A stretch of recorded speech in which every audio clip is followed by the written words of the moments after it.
Welcome to the station wagon. I'm the older brother, Mark. And I'm little sister Julie. This is the podcast where my brother and I give up something we take for granted and tell you how it goes. Buckle up and enjoy the ride.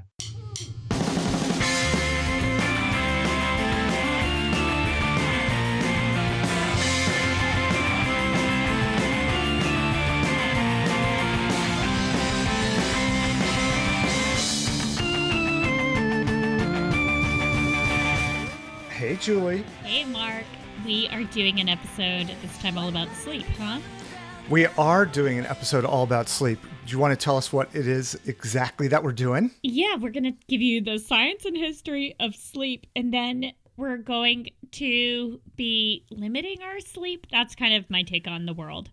Right. So we're limiting our sleep. We are going to limit the amount of sleep that we get to 6 hours a night, right? Yep.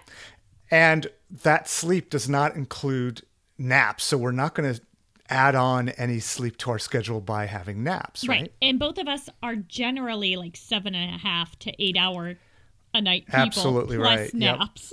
Yep. Yes, absolutely. Plus naps if we can get them. Right. Can you get them all the time? No, I never get them. But when I do, I do. I love them. I love sleep. It's one of my favorite hobbies. Yeah, totally right.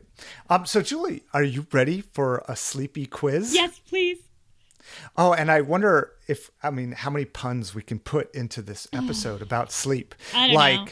Like, is this a pun? I hope my quiz doesn't put our listeners to sleep. That's not a pun.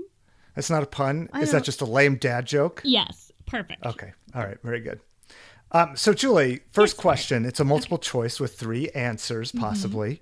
Mm-hmm. What is the appropriate range of hours of sleep for preschoolers per the National Sleep Foundation? And I can give you some ranges, or you want to just 10 guess? hours. Up to you. No, 11 hours. 11 hours? Wow, you nailed it. So it's 10 to 13 hours for preschoolers. Yes. Newborns is 14 to 17, and infants is 12 to 15. Okay, I'm sort of cheating because, I host Why are you cheating? the podcast A Better Night's Sleep, which recently won the Best Health Podcast in the People's Choice Podcast Awards, by the way. Congratulations. Thank you. A Better Night's Sleep. Anyway, so I get to talk to all these amazing sleep experts about all this stuff. So I have a bit of an advantage, I have to admit. Okay, very good. Well, let's see how you do on the next one. Okay.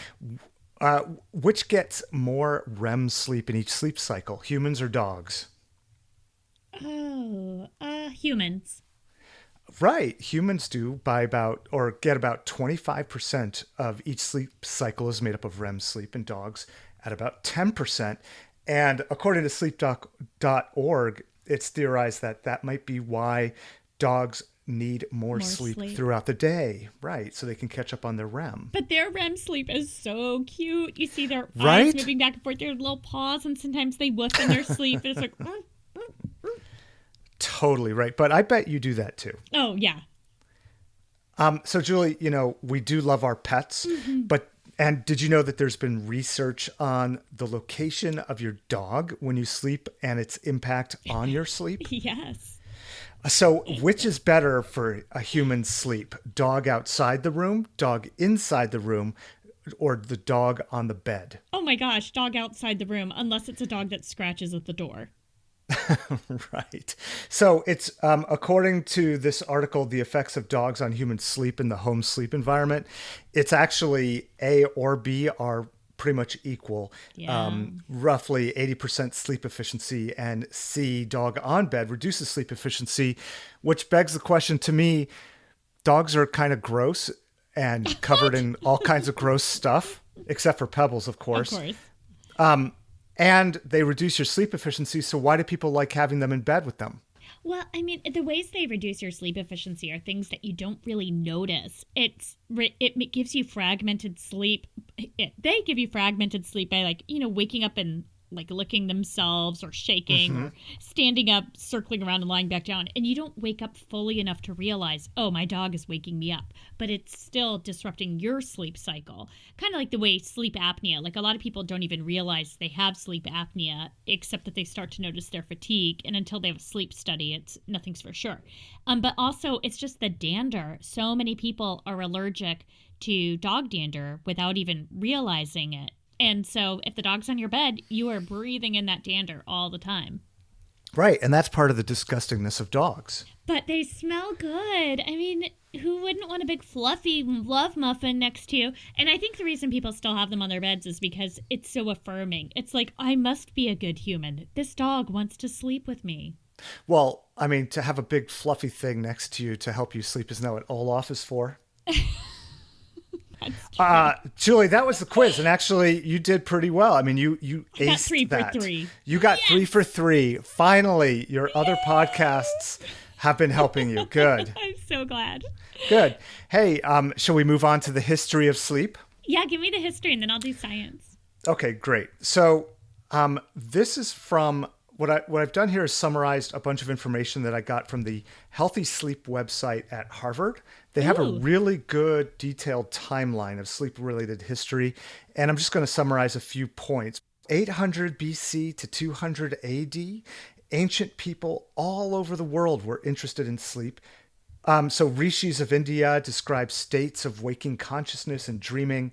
Greeks and Romans developed myths about sleep gods like Hypnos, Somnos, and can you name one more that starts the letter M? Momos? Morpheus. What? Oh my gosh! Morpheus, like in the right? Matrix. It's all coming Right. together. In fact, Morpheus was asked to play that large part in the movie The Matrix. Morpheus, the original his... god of sleep? Yes. Oh. So yeah, why'd totally. they get a human actor instead? Well, he just put on that, that facade for the purposes of the movie. Otherwise, I mean, you can't gaze upon Morpheus in his, Pshaw.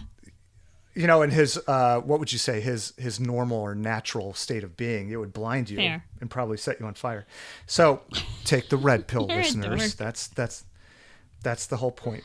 1600 to 1800 AD, people were arguing about the causes of sleep, and dream interpretation shifted from being caused by gods, like I said, angels and demons, to having a human or science-based origin. And granted, this is during the Enlightenment and the Renaissance, and science was becoming a thing where it wasn't before. So I'd be really curious to learn more about how the shift in dream interpretation specifically and sleep triggers, how that contributed to change in government and religious power over people, because they no longer more people were interpreting their own dreams and figuring things out without the aid of priests and holy people, essentially. That's interesting. I don't know much about that, but I would refer our listeners back to our dream interpretation episode when we really dived into that topic. Doved? Doved?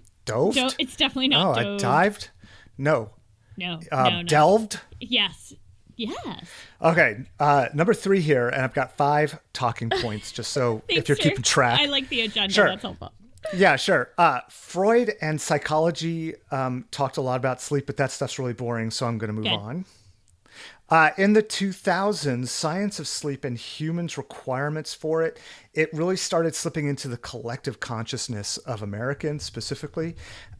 More people becoming more aware than ever of not getting sleep and how that impacts all of the other aspects of their lives. In fact, there was a 2002 poll. You're probably aware of it, Julie, since you're a sleep expert, a nationally renowned sleep expert. I'm not a at sleep this expert. point. I get to talk to the sleep experts and record them. Okay, I mean, so yes, you are a I nationally am an renowned expert. sleep expert facilitator. Right.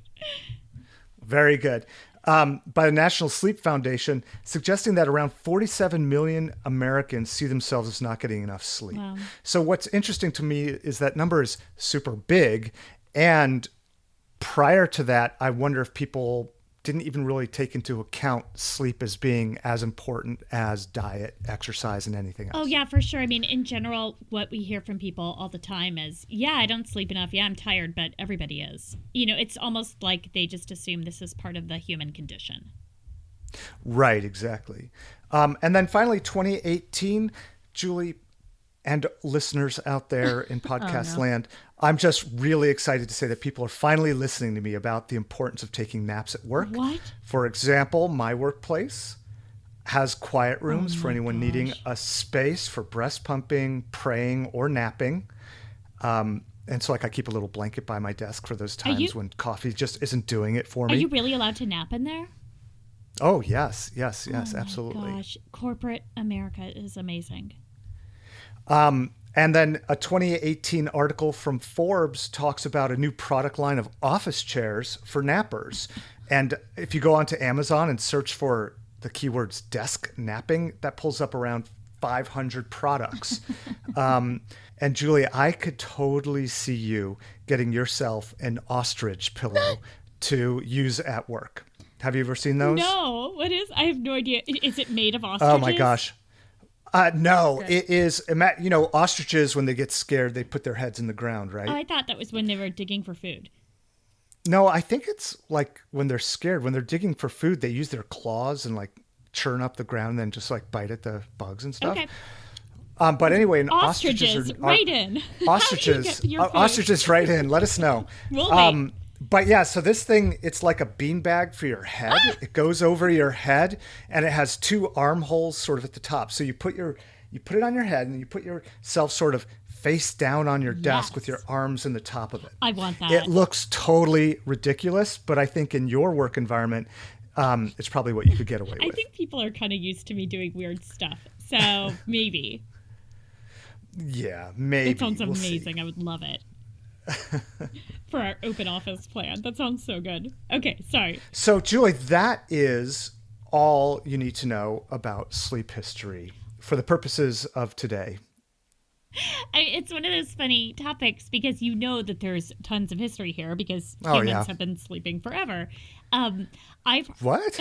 Yeah, believe it or not. There's just so much historically we could go into, like how in some cultures until like pretty recently, like the last few hundred years, they would like wake up in the middle of the night for a while. I mean, sleep was more like bifurcated into two big chunks, in different cultures. And there's just lots and lots of different stuff. And depending on, where you lived and what was going on in your country, your sleep. Yeah, that's great. considerably. Why don't you talk to us about science? Okay, science. So, as a social scientist, part of it is cultural for sure. And I think in our type A personality, hardworking, pull yourself up by your bootstraps kind of culture here in America, that we tend to think of not sleeping a lot as being analogous to being a hardworking,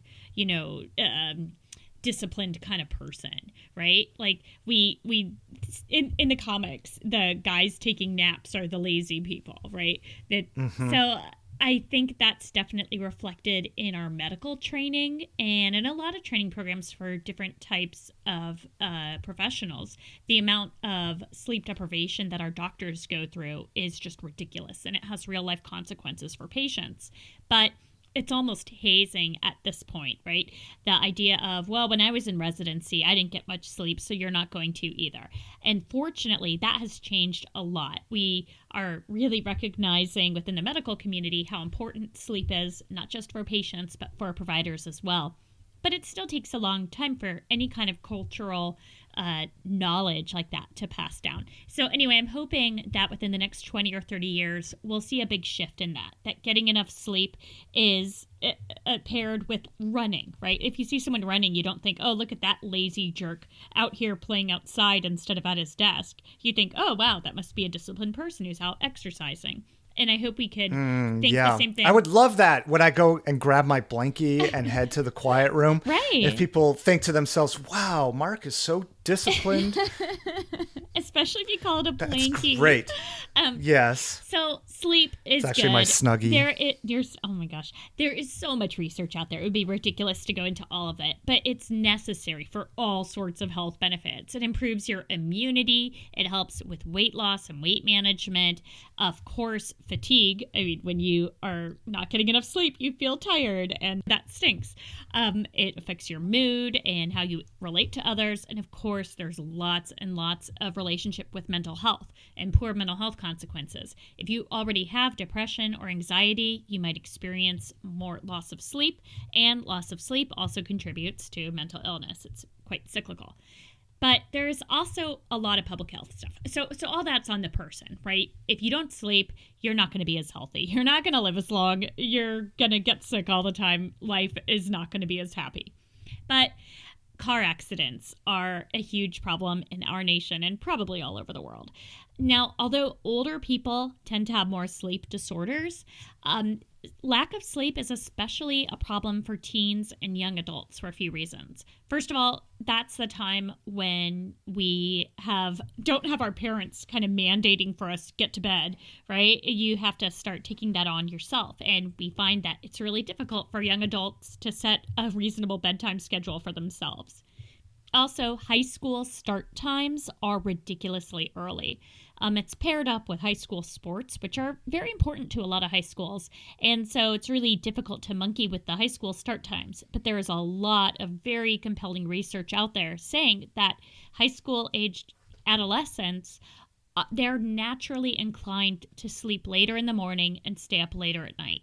And if you force them to wake up at 5 to be at school by 6:30, they're just not going to be at their peak. And that's why we see so many high school students really struggle with getting to sleep on time because they're just naturally made to stay up late.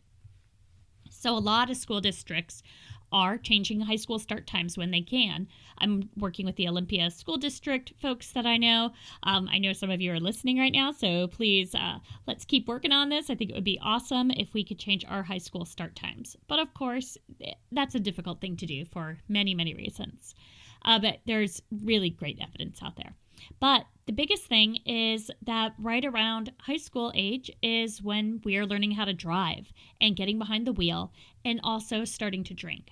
And so when you combine new drivers plus new to alcohol plus sleep deprived, you get car accidents. And so this is just a huge public health issue. Beyond just affecting yourself by being sleep deprived, really a lot of people die by car accident every year. And finally, we are not good judges. So there's this great research where they did sleep deprivation experiments with college students, and at different times in different groups had them do like little puzzle exercises and things, and not only graded their work, but asked them to judge how well they thought they did. And the students who were sleep deprived were not good judges of their own success. Like they always rated themselves as not as sleep deprived, and they always thought, oh yeah, I did just fine on that puzzle test, whereas really they were doing terribly. So it just, when I think about sleep deprivation, I think about the person who's drunk too much. And it's like, no, I'm fine to drive. Well, that person's probably not the best judge of it, as it are we when we're really, really tired. So that is pretty much it for science. Sleep is good. Getting 6 hours, bad. Some people, fine for 6 hours. But the fact, Mark, that you and I have been successful in our lives with 7.5, 8, 9 hours shows we are people who need more. I am really curious about what I'm going to do with my extra time. Oh, yeah. Because we're only sleeping 6, right? At first we were going to make it 5, 6. But then we decided that was dumb. More dumb than this. But if I usually get 8 and what am I going to do with those 2 hours? I know. No, the whole life is pregnant with possibility. Oh my gosh, yes. Right? Yes. It's like biting into a York peppermint patty. It's just refreshing. Well, seriously, we could do learn a new language. I'm planning on catching up ahead of time for a whole bunch of work I've got because I have surgery coming up, and also pretty soon I'm going to be starting a new graduate program. I've been really nervous about going back to school because I'm going to have to drive up to Seattle one night a week and really lose a lot of sleep that one night. That fact alone almost prevented me from doing this. So I'm excited to see how this works out. I'm hoping it will go okay, so I'm a little less scared about going back to school. Yeah. So what are you going to do with your extra time? Well, it kind of depends on what I feel like. I am hoping that I feel like going to the Y to work out. Yeah. I hope we have a membership to the Y, so I hope I can get up in the morning and go work out. Yeah. Help more out around the house. Usually I commute for 2 hours a day. Oof. So this will let me be either maybe more at home. I have no idea. Yeah. I'm not a go-getter like you, Julie. I am a go-getter, and I go-get too much. So We shall see. But here's the thing. Like, I'm a really high energy person, but Right. I'm a high energy person because I sleep a whole lot. So, I don't know. Yeah, my husband, Olaf, aka Jason, is not really excited about us doing this. I will just put that out there. I'll try to get an interview with him. But Okay. I was like, you were part of the whole text thread where we were talking about this. Why didn't you say something? He's like, oh, I thought you were joking. Like, Oh, there's geez. no way you could do this. This is Oh, God. this is a terrible, terrible idea. And I was Wait, like, did he say no way you could do it because he didn't think you were capable or because it was just bad for you? He thinks it's bad for him. Oh, bad for him. Okay. Yeah. Okay. I'll interview him. We'll see what we can, All right. Anyway, okay. Well, this podcast is all about sticking it to the man. So, Right. you know. Okay, so we'll be back. Julie, great. Uh-huh, yeah. Go ahead. No, go ahead. Okay. Do your outro. We'll be back in a couple weeks, and actually just a few seconds. We're going to play some pleasure kills, and when you come back, you'll hear what happened to us after not sleeping very much, and maybe we'll both be speaking fluent German or something. I know I will. Awesome. Okay. All right. Talk to you later, Julie. Bye. Possibilities. Bye.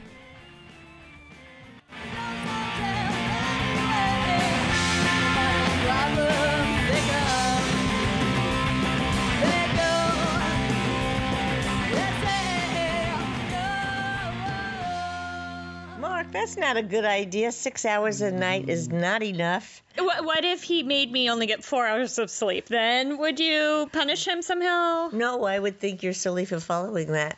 Okay, so it's still my fault. Yes. Do what you need to do to stay healthy. You're right. Right? Actually, this morning I went back to sleep. Good for you. So I have a 3-year-old at home, so it kind of depends on the night. Last night, I think I probably got 6 hours of sleep, which was amazing because I didn't get woken up in the middle of the night. I would do best with like 7.5. I get 5 or 6 hours of sleep a night during the week, and then oftentimes, depending on the weekend schedule, I will get 7. Our kids need about 11 hours a night, and they get that. I also really monitor the times they go to sleep, not just the total sleep time, so that it matches sunrise and sunset, and just to fit naturally with their circadian rhythms, and I think that benefits them in school. Why am I awake right now? I hate this. I hate you. I hate everything.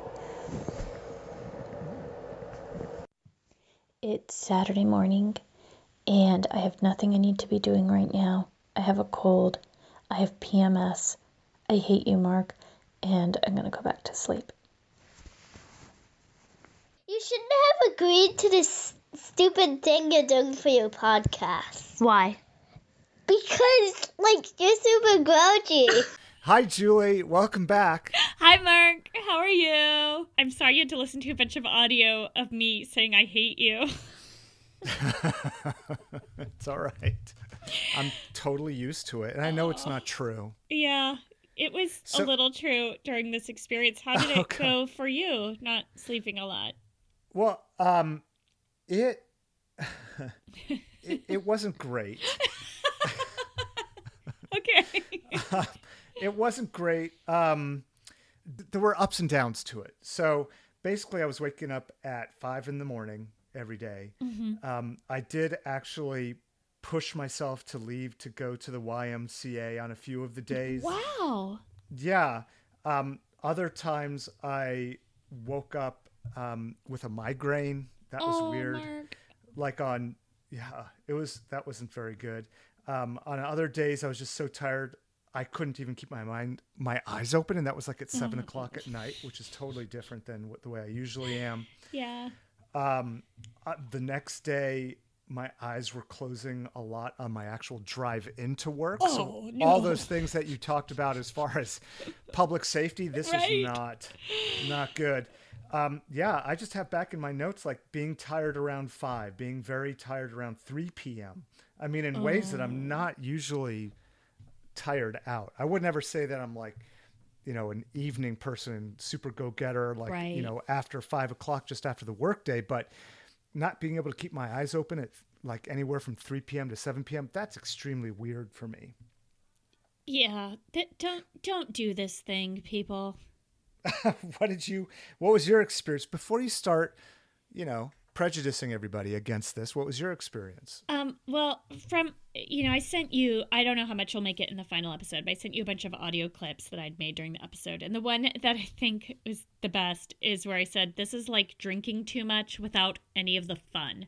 Like, Oh, waking up in the morning and just being like, oh my gosh, why am I awake? Why did I do this last night? And I actually have to go to work. Ugh, is there any way I can get out of work? And just, I felt like a regular grown up because normally What? I'm pretty high energy and I'm hanging out with the kids and like I'll chase them around the playground and I'll be like, oh, I've got some spare time. I know, I'll crochet something or I'll read this extra article. And this time I was like, I'm just going to lie down here. But for the first few days, though, I was in such a good mood. I felt like every day I woke up and I was like, oh my gosh, I have all this extra time. This is so incredible. And even I kind of powered through the tiredness. And if I needed to work on time, I was able to hop out of bed, right? But then by the weekend, when I could actually sleep in and there was nothing forcing me to get out of bed, then it was super hard. And I accidentally slept through my alarm on one day, which I haven't done in years. That sucked. Does that? When was the last time that happened to you? I don't know, maybe when I was 20. Okay. So, but I didn't use the time for anything good. Like this is what I did That with all is my. so awesome because Kendra was actually wondering why I was my just sitting gosh. around the house. Right. This is what I did with all the extra time. Okay. I ate a ton of food because I was so tired. In addition, the coffee stopped working. I ate carbs so much to keep me going. I was just like, I need some sugar here. All the non-sugar stuff. I did go to work a few minutes early, but I wasn't any more productive. With all my extra time, I played a whole bunch of games on my phone. I read a lot of books. I will say that. I read a ton. And I read the news obsessively. It was like there was no benefit to this whatsoever except for two things. One, it was really fun when I did finally allow myself to go to sleep, it was fun to just lie down and go right to sleep. Now I know how my friend Chris Osborne feels, who is able to do that every night because he's so sleep deprived. Normally, normal people, it takes about 10 to 15 minutes to actually fall asleep. The idea of you just put your head down and fall asleep, that's false, unless you're completely sleep deprived.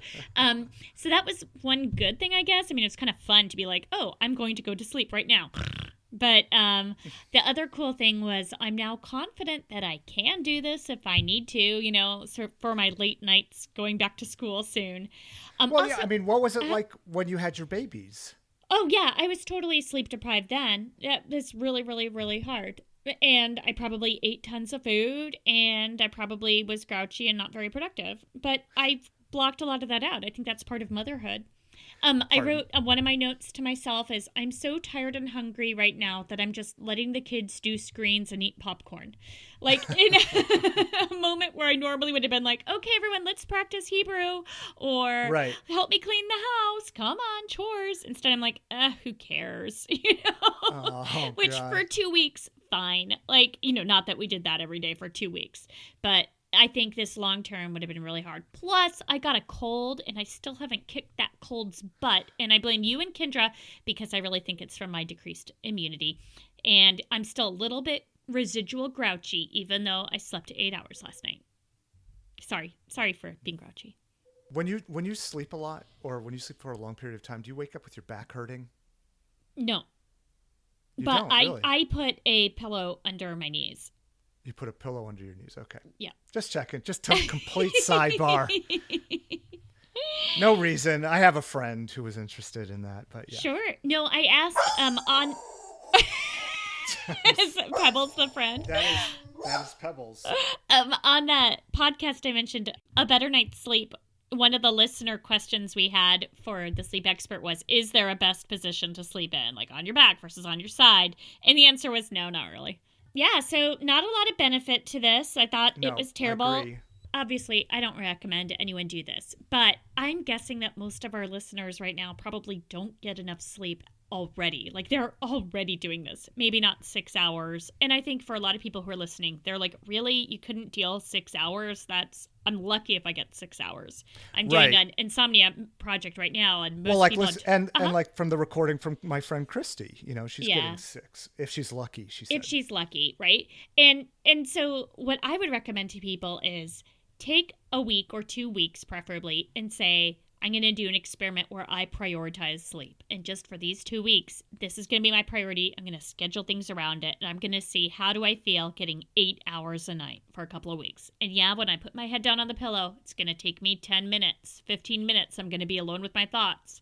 But just try it and see what you think, and see if it makes a difference in how productive you are, how happy you are, how it affects your anxiety levels, how hungry you are, all this stuff. I think a lot of people, like we talked about last time, they're just used to, part of being a human adult is not getting enough sleep. But there really are other ways. And especially if you're just using that extra time like we were to lay around the house and do games on our phones. Right. You have to actually work really hard on not taking on a lot of spousal guilt during that time period. Just let that stuff wash right off your back so you don't become guilt-ridden. Right. We wouldn't want anyone to feel guilt. That's right. Exactly. Well, Julie, thanks so much for doing this with me. In our next episode, you know what we're doing? What are we doing? Do you it's remember? Going to be Yes, actually I do. You do remember. Are you excited about it? I started doing my research, and I'm a little excited about it. I think it's going to be kind of boring and repetitive because we're just listening to top 40 music. That's right. Now, yes, we're just going to only listen to top 40 music. That's right. Now, does that mean I can put on like my all the hits station, or does it actually have to be just the top 40 and none other than those 40 tracks? Right. I think when we had talked about this, we meant it more generally, like the hits station, or, like there's probably like popular music playlists from Google Play Music or something. That's what we use. Awesome. That kind of thing. But I think, and we might have to argue about this a little bit offline, but I think what we need to do is in our commutes, we can't listen to anything other than this music. So we can't listen to podcasts or stories. Otherwise, when would you fit it in? I wouldn't. I would cheat. Exactly. I think that's what we need to do.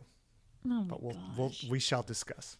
All right, let's discuss offline, because that is not going to be a fun conversation anymore. No, it's not. Okay. Well, everybody, how about now? This is the time of the podcast, Julie, where I say, hey, everybody, all you listeners, go to wagonpod.com. Tell all your friends to go there, and you can subscribe and listen to all of our episodes and view the show notes. And we're on Facebook and Twitter at Wagon Pod. And on Facebook, just search Station Wagon Podcast for our show page. Or you can join the listener community. That's super fun. And you can email us suggestions at wagonpodcast@gmail.com. This episode was recorded in Snoqualmie and Olympia, Washington, and produced at Shiny Object Studio. All research was put together by Julie and Mark. And our intro music, Modern Problems, is by The Pleasure Kills. Thanks, Pleasure Kills.